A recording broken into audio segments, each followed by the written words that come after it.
over them. Love that sound.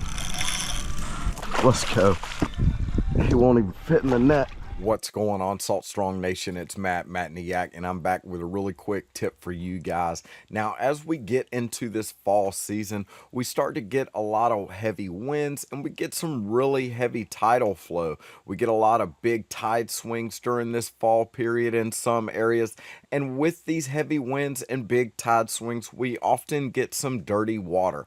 Now, when you're fishing dirty water, there's a few things you want to do to help you find those fish, because fish in dirty water feed a little bit differently. And I want to go ahead and share some of the tips and tricks that you'll need to fish these waters to help you get hooked up. So let's go ahead and jump into that right now. Now let's talk a little bit about fishing in dirty water. Now, when you're fishing in dirty water, those fish that are in that water, they have a tougher time seeing your bait. So there's things you need to do to be able to make your bait more presentable and stand out in that water clarity, since it's harder for those fish to see. Now, the second thing that you need to do is have a good water presence. Those fish are going to be feeding heavily on their lateral lines. That's the line that runs across their body, and it helps them feel vibrations in the water around them, so they know what's going on in the water around them. So you need to use a bait that's going to be able to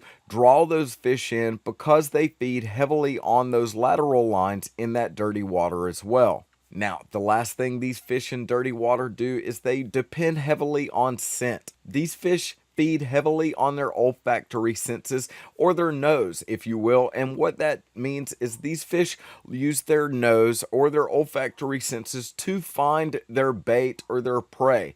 If they can smell their food, it's a whole lot easier for them to be able to find it in that dirty water. So I was on this trip recently with an insider member in waters that were unfamiliar to me, and when I got there, I noticed that these waters were really stained, really dark, and really churned up and muddy.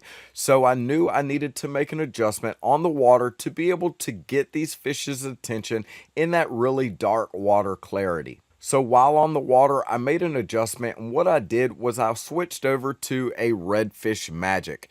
Now, these Redfish Magics are really great in dark water.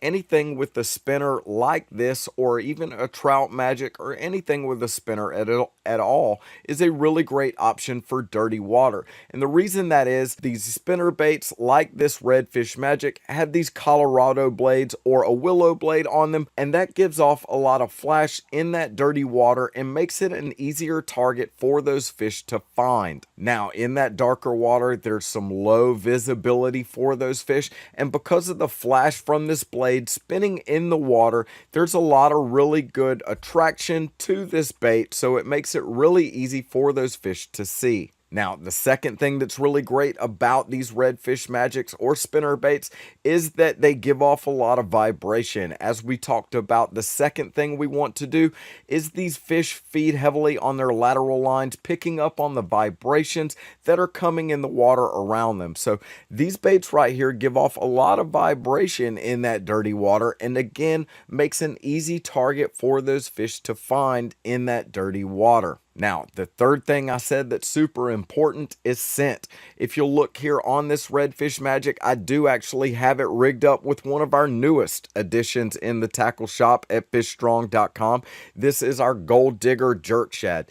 This would have been an amazing option to use in that dark water, because as we all know, in that dark colored water, all colors fade to black. So dark colors in dark water are a great option to throw. So this would have been a great option for me, but as I said, scent is super important as well. So I could have added some Dr. Juice to this, but in that application right there, what I had in front of me was a pack of Gulp. So that was actually how I completed the third part of the trend when looking for these fish in dirty water. Now, as I said, I used a Gulp Jerk Shad in that situation, and truthfully, that's just because that was what I had in front of me. I could have used a Gulp Shrimp, I could have used a Gulp Swimming Mullet, because truthfully, it was about the scent in that situation.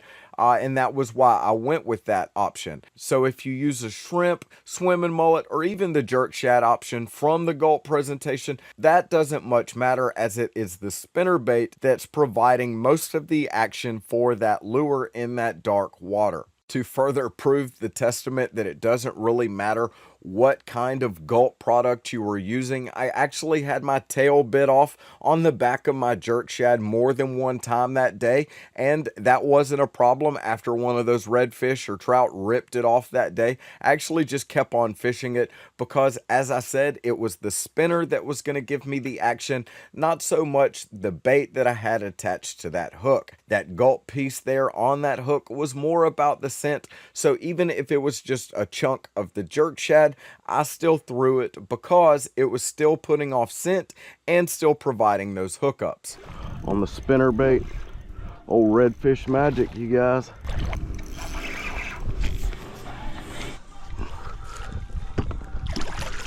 Goodness gracious at the size of the redfish we just busted. All right, check this out, you guys. Look at this on the spinner bait. Let's go. Crushed it. Old Redfish Magic spinner bait. Look at there, guys. Phenomenal. There we go. On that Redfish Magic. Crushing it. Let's go. Let's do it. That's what I'm talking about.